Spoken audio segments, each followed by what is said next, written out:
Very good evening to all of you. Welcome you all on our YouTube channel The Learning Garden. I am Dr. Manju. हम पढ़ रहे हैं chapter 3 from class 10 NCERT science book. इस chapter में हम physical properties of metals and non metals की study कर चुके हैं। In our previous videos, we have also seen some chemical properties of the metals. Metal का how the metals bond in air that we have already studied. And in this video, we will start with reactions of the metal with water. तो यहाँ पे हम पढ़ेंगे कि what happens when metal reacts with water. तो activity 3.10 से हम ये एक्टिविटी देखेंगे, इसमें क्या करना है। तो सबसे पहले क्वेश्चंस आपको वही रखना है कि ये एक्टिविटी आपको टीचर की प्रेजेंस में करनी है, टीचर की हेल्प लेनी है। इसमें क्या करना है, जैसा कि आपने एक्टिविटी 3.9 में किया था, कुछ मेटल सैंपल्स को कलेक्ट करना है। और अभी क्या करना है, कुछ बीकर्स लेने हैं and fill the half filled these beakers with cold water. Now put small pieces of the metal samples separately in beakers half filled with cold water. अब आपने जो half filled beaker था आपका, उसमें आपने मेटल के सैंपल रखे। Now what you will observe, आप ऑब्जर्व करेंगे कि which metals reacted with cold water. Arrange them in increasing order of the reactivity with cold water.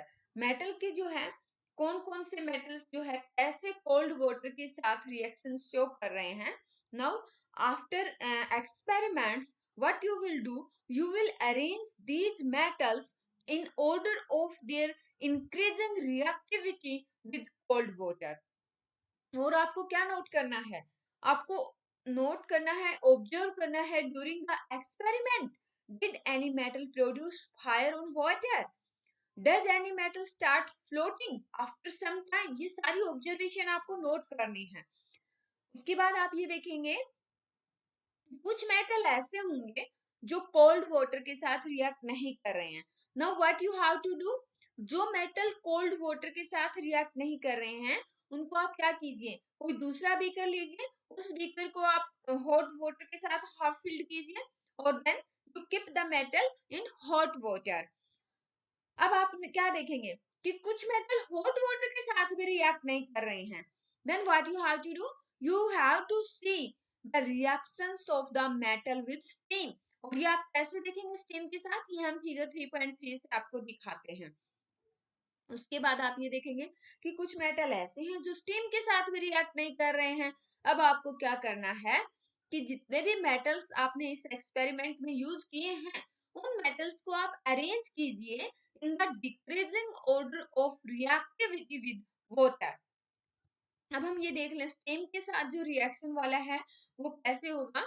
यहाँ पे आपका फिगर 3.3 दिखाया है, that is showing the action of steam on a metal. इसमें क्या है देखिए, यहाँ पे ये एक स्टैंड है और इस स्टैंड के साथ ये आपकी टेस्ट ट्यूब है अटैच है। दूसरा स्टैंड ये है और इस स्टैंड के साथ भी ये आपकी एक टेस्ट ट्यूब है।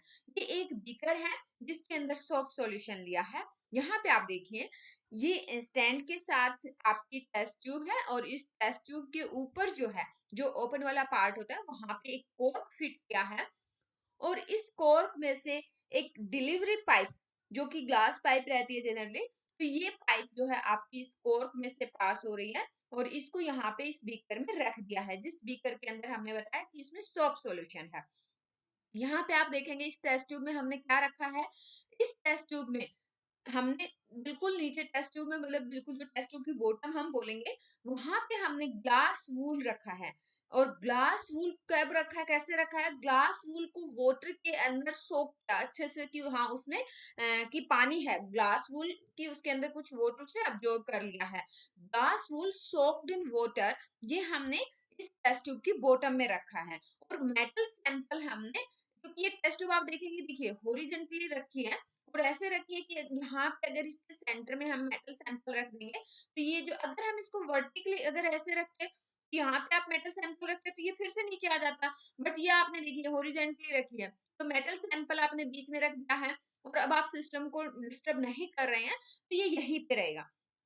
अब आपको आगे क्या करना है, यहाँ पे ये देखिए आप एक बर्नर ऑब्जर्व कर रहे हैं, बर्नर का फ्लेम कहाँ पे जा रहा है, किसके पास है, ग्लास वूल के पास है, that is soaked in water. तो अब यहाँ पे जब glass wool that is soaked in water उसको हीट मिलेगी तो यहाँ से स्टीम रिलीज होगी, और ये जो स्टीम है ये किसके साथ रिएक्ट करेगी, मेटल के साथ रिएक्ट करेगी। मेटल के साथ रिएक्ट कर रही है स्टीम, हम यूं कह रहे हैं कि इसमें से हाइड्रोजन गैस या कोई भी गैस निकलेगी, और ये गैस जो है यहाँ पे जाती है इस बीकर में, क्योंकि ये डिलीवरी पाइप यहाँ पे कनेक्ट करती है इसको। अब यहाँ पे ये सोप सॉल्यूशन है, तो हाइड्रोजन गैस सोप सॉल्यूशन के अंदर डिजोल्व ना होकर यहाँ पे बबल्स बनाएगी, और ये बबल्स आपको ऊपर आते हुए नजर आएंगे। तो ये आपका मतलब इस apparatus से आप देख सकते हैं कि कैसे जो है आपका मेटल स्टीम के साथ रिएक्ट करता है। तो अब हम देख लेते हैं कि कौन कौन से मेटल हैं जो कोल्ड वाटर के साथ रिएक्ट करेंगे, देन वी सी कि कौन से मेटल हैं जो हॉट वाटर के साथ रिएक्ट करते हैं, and which metals react with the steam. So first, yes, metals react with water and produce a metal oxide and hydrogen gas। यहाँ पे देखिए ये मेटल है, यहाँ पे वाटर के साथ रिएक्ट कर रहा है और ये बना दे रहा है मेटल ऑक्साइड और हाइड्रोजन गैस रिलीज हो रही है। अगर मेटल ऑक्साइड आपका वाटर में सोल्यूबल है, मेटल ऑक्साइड बना, वाटर तो हमने ले ही रखा है क्योंकि हमने कहा ना कि हाफ फिल्ड बीकर हमने लिया है, मतलब बीकर लिया जिसको हमने कोल्ड वाटर के साथ हाफ फिल्ड किया है। अब हमारे बीकर में पानी तो है ही और वहां पे मेटल ऑक्साइड भी बन रहा है, तो मेटल ऑक्साइड आपका वाटर के साथ रिएक्ट कर सकता है, तो मेटल ऑक्साइड आपका वाटर के साथ रिएक्ट करके मेटल हाइड्रोक्साइड बना रहा है।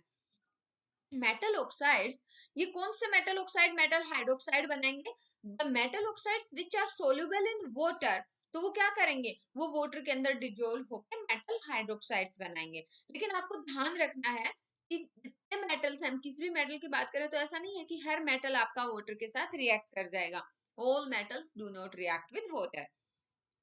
अब हम देखें कुछ मेटल्स जैसे पोटेशियम और सोडियम मेटल की हम बात करें तो they react violently with cold water, और in case of sodium and potassium reaction is so violent and exothermic that evolved hydrogen immediately catches fire।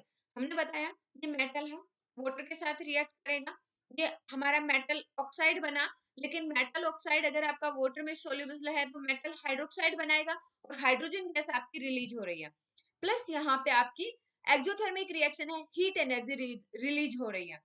हमने बताया जब हम बात करते हैं पोटेशियम और सोडियम की तो ये रिएक्शन इतनी विग्रस रिएक्शन होती है कि यहाँ पे जो हीट रिलीज होगी दैट इज सो हाई कि हाइड्रोजन जो है फायर कैच कर लेता है।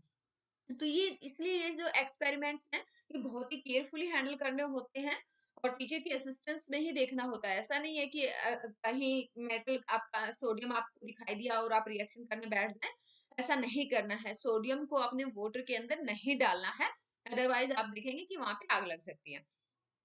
अब हम देखेंगे कि कैल्शियम कैसे वाटर के साथ रिएक्ट करता है। कैल्शियम के वाटर के साथ रिएक्शन जो है लेस वायलेंट है, इसमें कैल्शियम हाइड्रोक्साइड बनेगा, हाइड्रोजन गैस रिलीज होगी, लेकिन यहाँ पे जो है ना इतनी जो हीट इवोल्व होगी क्योंकि एक्सोथर्मिक रिएक्शन है, हीट इवोल्व होगी, बट यहाँ पे जो हीट इवोल्व होगी that is not sufficient for the hydrogen to catch fire. यहाँ पे जो हीट इवोल्व होगी वो इतनी हाई नहीं होगी कि हाइड्रोजन जो है फायर कैच कर ले। अब यहाँ पे हम एक पॉइंट और नोट करेंगे कि कैल्शियम जो है it starts floating on the water because जो हाइड्रोजन गैस के बबल्स बनेंगे वो क्या करेंगे, कैल्शियम मेटल का जो सरफेस है उसके साथ स्टिक हो जाएंगे, और कैल्शियम सरफेस के साथ हाइड्रोजन के बबल्स स्टिक होने की वजह से जो आपका कैल्शियम मेटल है that starts floating on water. अब रिएक्शन देखेंगे मैग्नीशियम की, तो मैग्नीशियम जो है कोल्ड वाटर के साथ रिएक्ट नहीं करता है, but magnesium react with hot water to form magnesium hydroxide and hydrogen. अगर हम मैग्नीशियम की बात करें तो magnesium also starts floating, region is same, region of floating is same because जो हाइड्रोजन गैस के बबल्स हैं they stick to the metal surface, metal surface के साथ हाइड्रोजन गैस के जो बबल्स हैं वो स्टिक हो जाते हैं, ड्यू टू दैट जो मेटल है आपका that starts floating on water.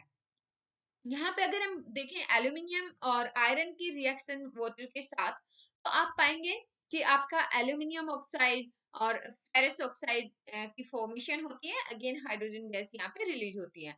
और अगर हम बात करते हैं लेड, कॉपर, सिल्वर, गोल्ड, तो ये वाटर के साथ रिएक्ट नहीं करते हैं, even they do not react with steam. Water की जब स्टीम आती है उसके साथ भी रिएक्ट नहीं करते हैं। तो यहाँ तक हमने पढ़ा कि मेटल्स जो है वाटर के साथ कैसे रिएक्ट करते हैं, और हमने देखा कि कुछ मेटल जो है बहुत ही वायलेंटली रिएक्शन शो करते हैं, कुछ मेटल नॉर्मल रिएक्शन दिखाते हैं, कुछ मेटल हॉट वाटर के साथ रिएक्ट करते हैं, और कुछ ऐसे मेटल्स हैं जो वाटर की किसी भी फॉर्म में वाटर के साथ रिएक्ट नहीं करते हैं। अब नेक्स्ट सेक्शन में हम देखेंगे कि what happen when metals react with acids. कहने का मतलब है कि इसमें हम देखेंगे कि मेटल्स जो है एसिड के साथ कैसे रिएक्ट करते हैं। तो हमने पहले भी पढ़ा है कि मेटल्स जो है जब एसिड के साथ रिएक्ट करते हैं तो they give in salt and hydrogen gas. अगर हम बात करें यहाँ पे मेटल प्लस आपका डाइल्यूट एसिड है तो we will get salt plus hydrogen gas. But again question वही है कि do all the metals react in same manner, ये तो हमें वही देखना है। अब एक्टिविटी 3.11 में हम यही देखेंगे, इसमें अगेन हमें मेटल के सैंपल्स कलेक्ट करने हैं, बट यहाँ पे आपको ध्यान रखना है सोडियम और पोटेशियम मेटल के साथ ये रिएक्शन नहीं करनी है, क्योंकि हमने देखा कि सोडियम और पोटेशियम वाटर के साथ ही इतना vigorous reaction, violent reaction show करते हैं, तो एसिड के साथ तो इनकी भयंकर रिएक्शन होगी। तो हमें सोडियम और पोटेशियम की एसिड के साथ रिएक्शन नहीं देखनी है। अब आपको क्या करना है, जिन मेटल्स को आप ले रहे हैं, देखिए हमने बात की थी कि मेटल जब न्यू होता है तो उसका सरफेस बहुत ही शाइनिंग होता है, बट मान लो आपका जो मेटल है कुछ पुराना हो गया है या कुछ डर्टी हो गया है, then what you have to do, rub the metal and clean it with sand paper. Sand paper हमने पहले भी बात की थी कि लैब में आपको मिल जाएगा, आप मेटल जो आपका है उसको सैंड पेपर के साथ रब कीजिए, मेटल सरफेस आपका क्लीन हो जाएगा। अब आपको क्या करना है, अलग अलग टेस्ट ट्यूब लेनी है, और इन टेस्ट ट्यूब में आपको डाइल्यूट हाइड्रोक्लोरिक एसिड लेना है, और अलग अलग टेस्ट ट्यूब में अलग अलग मेटल आपने उसमें रखना है, अलग अलग टेस्ट ट्यूब में, क्योंकि आपको यहाँ पे ऐसा नहीं है कि एक ही टेस्ट ट्यूब में अगर आप मेटल मिक्स कर देंगे तो आपको पता नहीं चलेगा कि कौन से मेटल की रिएक्शन आप देख रहे हैं। तो you have to keep the sample separately in test tube. Now आपको क्या करना है, ये जो टेस्ट ट्यूब जिनमें आपने डाइल्यूट हाइड्रोक्लोरिक एसिड डाला था, इन्हीं टेस्ट ट्यूब में आपको थर्मामीटर भी रखना है, और ये जो थर्मामीटर में नीचे जो बल्ब रहता है, आप ध्यान दीजिए कि ये जो बल्ब है that should be dipped in the acid, acid में डिप होना चाहिए। अब आपको ये देखना है कि जब आपका मेटल जो है एसिड के साथ रिएक्ट करेगा, हमने बात की कि हाइड्रोजन गैस फॉर्मेशन होता है, हाइड्रोजन गैस फॉर्मेशन से आपको बबल्स दिखाई देंगे, तो आपको क्या नोट करना है कि what is the rate of formation of bubbles in different metals, and then you will see which metal reacted vigorously with dilute hydrochloric acids and which metal did not record the sorry, मतलब कुछ metal ऐसे भी होंगे जो dilute hydrochloric acid के साथ react नहीं कर रहे हैं। And what you have to record, आपको ये भी नोट करना है, ये भी ऑब्जर्व करना है कि with which metal did you record the highest temperature, क्योंकि हमने बताया कि जब मेटल आपका एसिड के साथ रिएक्ट करता है, आपकी सॉल्ट फॉर्मेशन है, हाइड्रोजन गैस इवोल्व हो रही है, एक्सोथर्मिक रिएक्शन है, हीट इवोल्व होगी, हीट इवोल्व होगी तो आपका टेम्परेचर बढ़ेगा। तो आपको ये देखना है कि कौन से मेटल के केस में आपने हाईएस्ट टेम्परेचर रिकॉर्ड किया है। अब इन मेटल्स को अरेंज करेंगे आप, जिन जिन मेटल के साथ आपने एक्सपेरिमेंट किया, arrange the metals in decreasing order of the reactivity with dilute acids. उसके बाद आप इक्वेशन लिखिए, right the equation for the reactions of the magnesium, aluminium, zinc and iron with dilute hydrochloric acid. ये हम यहाँ पे आपको क्यों बता रहे हैं, क्योंकि हम चैप्टर 1 कर चुके हैं, क्लास 10 का चैप्टर 1 हम ऑलरेडी कर चुके हैं, और चैप्टर 1 में हमने मेटल की एसिड्स के साथ रिएक्शन हम ऑलरेडी स्टडी कर चुके हैं। तो यहाँ पे आपको एक रिवीजन करना है, you have to write the equation for the reactions of these metals with dilute hydrochloric acid. अच्छा, यहाँ पे एक नोट डाउन पॉइंट आपका है कि अगर हम मेटल की नाइट्रिक एसिड के साथ रिएक्शन देखेंगे, then hydrogen gas is not evolve. ऐसा क्यों, क्योंकि जो नाइट्रिक एसिड है आपका HNO3, this is a strong oxidising agent. और क्या होगा, जैसे ही मेटल जब आपका एसिड के साथ रिएक्ट करेगा, जो आपकी हाइड्रोजन गैस बनेगी, तो ये जो HNO3 है that is a strong oxidising agent, ये हाइड्रोजन गैस को ऑक्सीडाइज करके क्या बना देगा, वाटर। जो आपका HNO3, अगर आप एसिड लेते हैं डाइल्यूट HNO3, तो डाइल्यूट HNO3 और मेटल की जब रिएक्शन होगी, इन दैट रिएक्शन जो आपका हाइड्रोजन प्रोड्यूस होगा, तो HNO3 इस हाइड्रोजन गैस को वाटर में ऑक्सीडाइज कर देगा, and HNO3 itself reduced to nitrogen oxides, कोई भी nitrogen oxide, that may be your N2O, NO और NO2। अच्छा, यहाँ पे एक्सेप्शन क्या है, एक्सेप्शन है यहाँ पे magnesium and manganese. Magnesium and manganese आपका डाइल्यूट नाइट्रिक एसिड के साथ रिएक्ट करके हाइड्रोजन गैस इवॉल्व कर सकते हैं या करते हैं। आपको एक्टिविटी 3.11 में हमने अभी बात की थी, क्या ऑब्जर्व करना है, आपको ऑब्जर्व करना है कि जो हाइड्रोजन गैस के बबल्स फॉर्म हो रहे हैं, वो किस मेटल के केस में क्या रेट है फॉर्मेशन ऑफ बबल्स। तो आपको ऑब्जर्व करना है rate of formation of bubble.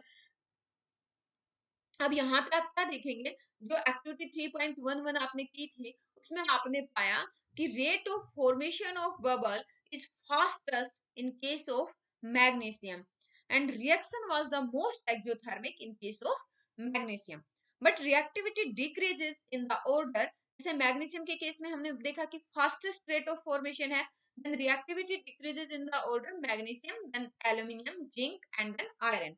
अगर हम कॉपर के केस में बात करें, तो वहां पे कोई बबल नहीं देखा गया। जब कॉपर को डाइल्यूट हाइड्रोक्लोरिक एसिड के साथ रिएक्ट करवाया गया है, हमने कॉपर को डाइल्यूट HCl के साथ हमने रिएक्शन देखी है, तो वहां पे कोई भी बबल ऑब्जर्व नहीं किया गया। इसका मतलब क्या है, और यहाँ पे टेम्परेचर भी अनचेंज्ड रहा, तो इसका मतलब क्या हुआ कि कॉपर जो है आपका डाइल्यूट HCl के साथ रिएक्ट नहीं कर रहा है। यहाँ पे हम डू यू नो पढ़ लेते हैं, that is about aqua regia. Aqua regia Latin word है फॉर रॉयल वाटर।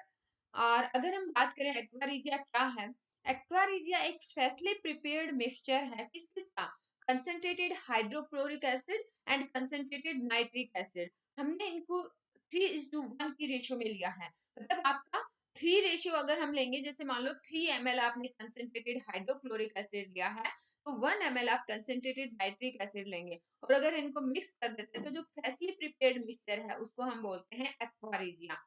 एक्वारिजिया इतना स्ट्रॉन्ग एसिड बनता है कि इसमें जो है गोल्ड भी डिजोल्व हो जाता है।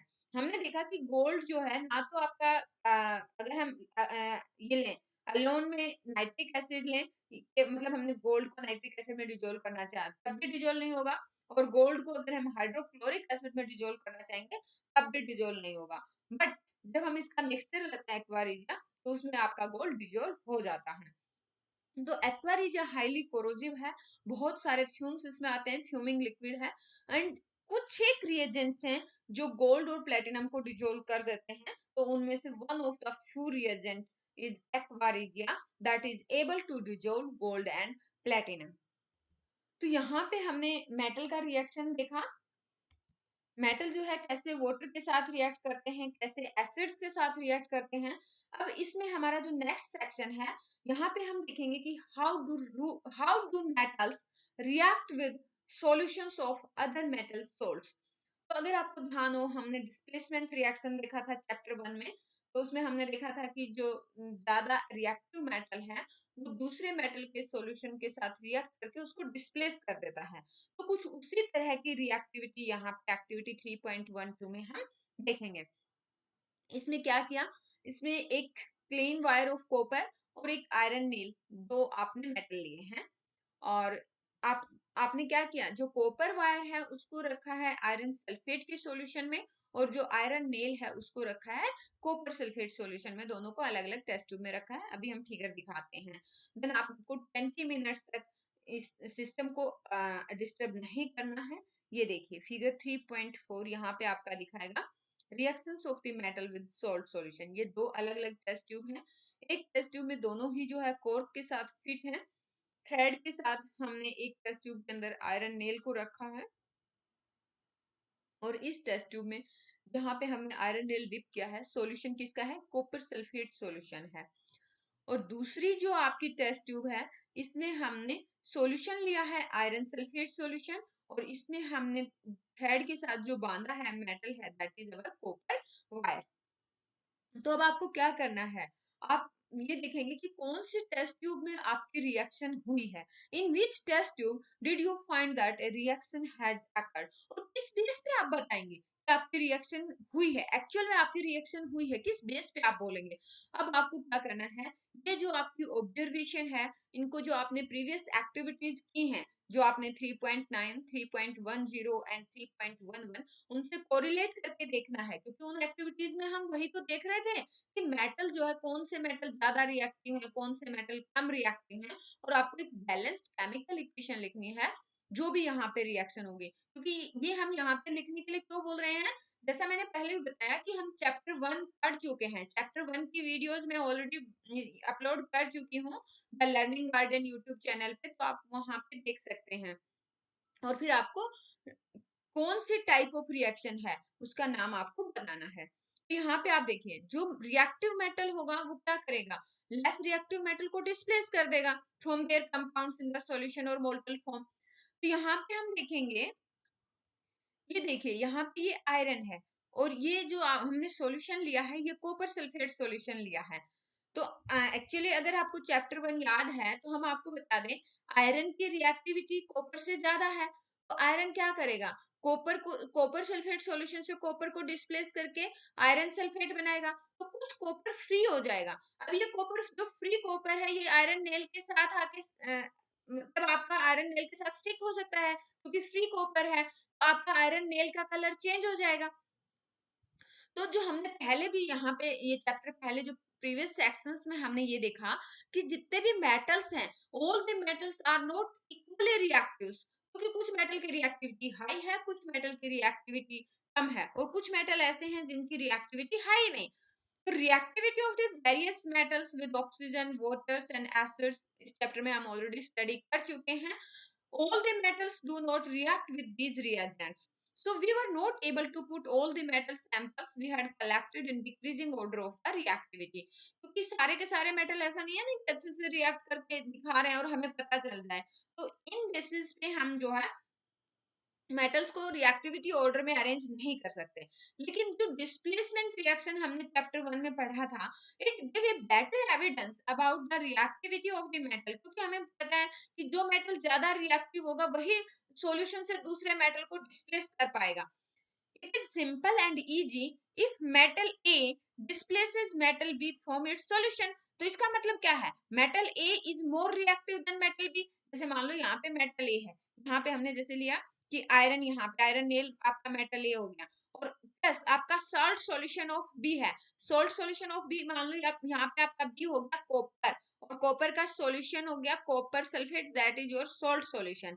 तो अब हम बात करें, मान लो आयरन आपका ज्यादा रिएक्टिव है, तो आयरन यहाँ से कॉपर को हटा देगा, तो आपका आयरन क्या बनाएगा, salt solution of a iron sulphate बनाएगा, प्लस मेटल बी मतलब कॉपर आपका रिलीज हो जाएगा।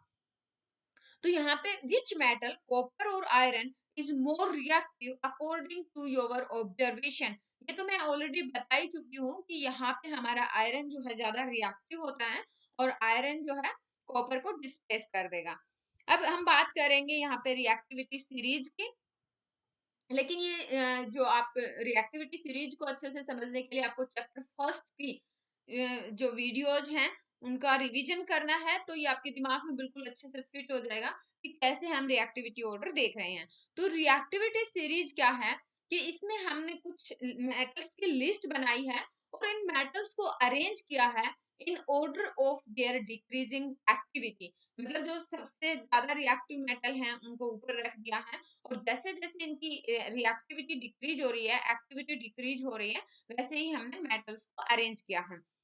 ये कौन से किस बेस पे किया है, ये डिस्प्लेसमेंट एक्सपेरिमेंट्स परफॉर्म किए हैं। मतलब ये जो हमने रिएक्टिविटी एक्टिविटी सीरीज या रिएक्टिविटी सीरीज जो हमने बनाई है यहाँ पे बुक में जो बनाई गई है, वो किस बेस पे बनाई गई है, डिस्प्लेसमेंट एक्सपेरिमेंट्स परफॉर्म करने के बाद, जो कि हमने बताया कि चैप्टर 1 में आप एक्टिविटी 1.9 में पढ़ेंगे, और यहाँ पे आपने एक्टिविटी 3.12 में देखा। तो आप ये सीरीज देखेंगे टेबल 3.2 जो आपको दिखाई है, और इसी सीरीज का नाम है रिएक्टिविटी सीरीज या एक्टिविटी सीरीज। मतलब इसमें जो मेटल्स हैं they are arranged in order of their decreasing activity.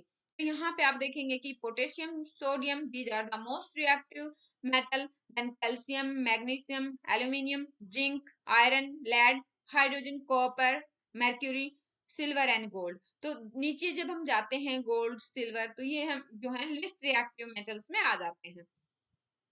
अब हम यहाँ पे आपको एक बार एक्टिविटी 1.9 और दिखा देते हैं। यस, यहाँ पे ये डिस्प्लेसमेंट रिएक्शन जो कि हमने चैप्टर फर्स्ट में पढ़ा है, तो एक्टिविटी 1.9 आप यहाँ पे देख सकते हैं। तो यहाँ पे हमने देखा था कि सेम हमारा जो है आयरन नेल को कॉपर सल्फेट सॉल्यूशन में डाला था।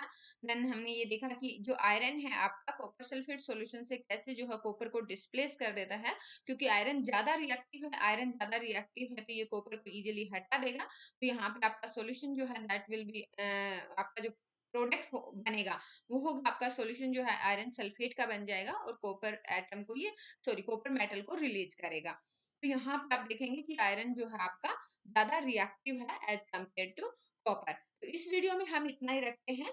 Thanks for watching the video. जय हिंद।